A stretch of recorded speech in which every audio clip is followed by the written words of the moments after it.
देहूमधून वारीचं प्रस्थान होणार आहे पंढरपूरच्या बाजूला आणि त्यापूर्वीच आपण जर पाहिलं तर मुख्य प्रवेशद्वार जे आहे देहूचं त्या प्रवेशद्वारावरती एक अतिशय सुंदर अशी एक रांगोळी रेखाटण्यात आलेली आहे।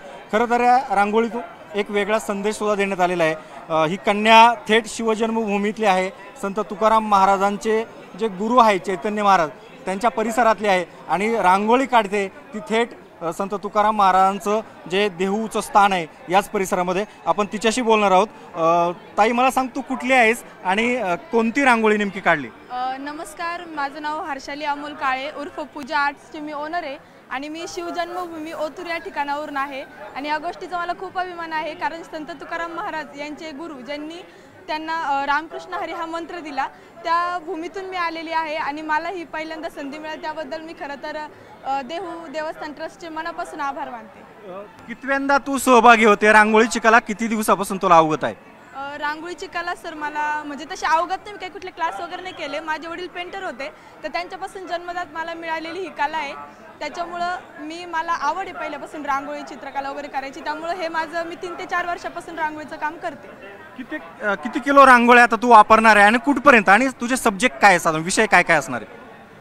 आत्तापर्यंत मला म्हणजे माझी पहिलीच वेळ आहे त्याच्यामुळे मी साधारण 4 टन रांगोळीचं मी बजेट घेऊन चाललेले की एवढा खर्च मला कदाचित 2.5-3 लाखापर्यंत खर्च आहे रांगोळीचं बजेट वगैरे धरून आणि ह्यातून रांगोळी तर सगळेच बघतात पण मी माझ्या रांगोळीला एक वेगळासा वळण द्यायचा प्रयत्न ह्याच्यातून केलेला आहे की आता इथून वारी आपली सुरुवात होती तर मग लोकांनी वारीतून जात जाता काय संदेश घ्यावा की कचरा कुठेही फेकू नये, एकाच जागी कचऱ्याचं तुम्ही विल्हेवाट व्यवस्थित लावा, त्याच्यातून रोगराई पसरू शकते, स्वच्छ वारी सुंदर वारी हा संदेश मी माझ्या पहिल्या रांगोळीपासून करते आणि माझी श्री क्षेत्र देहू ते श्री क्षेत्र पंढरपूर या पूर्ण वारी मार्गावर मी रांगोळीतून सेवा करणार आहे आणि माझे टोटल 9 ते 10 विषय आहेत ज्याच्यामध्ये सर्व समाजसेवेचे विषय आहेत की वृक्षतोड, त्याच्यानंतर सायबर क्राईम, त्याच्यानंतर ऑनलाईन फ्रॉड, अजून स्त्रीभ्रूण हत्या व स्त्री हक्क, त्याच्यानंतर सर्वात शेवटी मी आपलं महाराष्ट्राची वारी शान या संदर्भात पण एक रांगोळी काढणार आहे।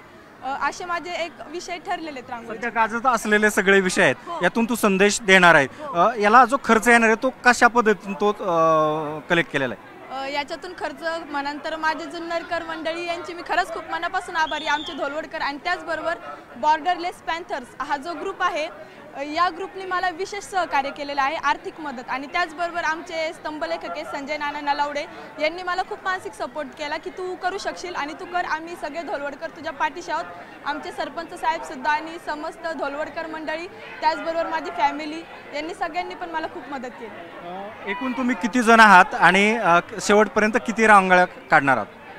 तसं तर मला सांगता नाही येणार पण माझ्या मेन ज्या रांगोळ्या आहेत त्या माझ्या 10 आहेत आणि बाकीचे मी रस्त्यातून इथून तिथून पूर्णपणे पायघड्या घालणार आहे नॉनस्टॉप आणि तसं तर मी रांगोळी काढणारी मी एकटीच आहे।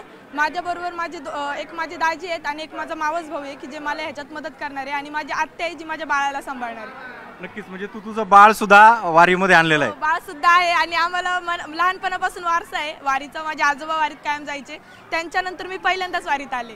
नक्कीच, तर आपण पाहिलं शिवजन्मभूमीची कन्या आणि संत तुकाराम महाराजांचे गुरु चैतन्य महाराज ज्या भूमीतले आहेत त्याच भूमीतली कन्या आहे। वेगवेगळे विषय घेऊन ती वारीला निघालेली आहे। स्वच्छतेचा संदेश असेल किंवा क्राईम असेल या सगळ्या विषयांना धरून ती वारीमधून संदेश देणार आहे। आता जाणाऱ्या ह्या सगळ्या वारीमध्ये ठिकठिकाणी आपल्याला तिचे वेगवेगळे हे सगळे आविष्कार या निमित्ताने पाहायला मिळणार आहेत। हेमंत बागुलसह रायचंद शिंदे, न्यूज 18 लोकमत, देहू, पुणे।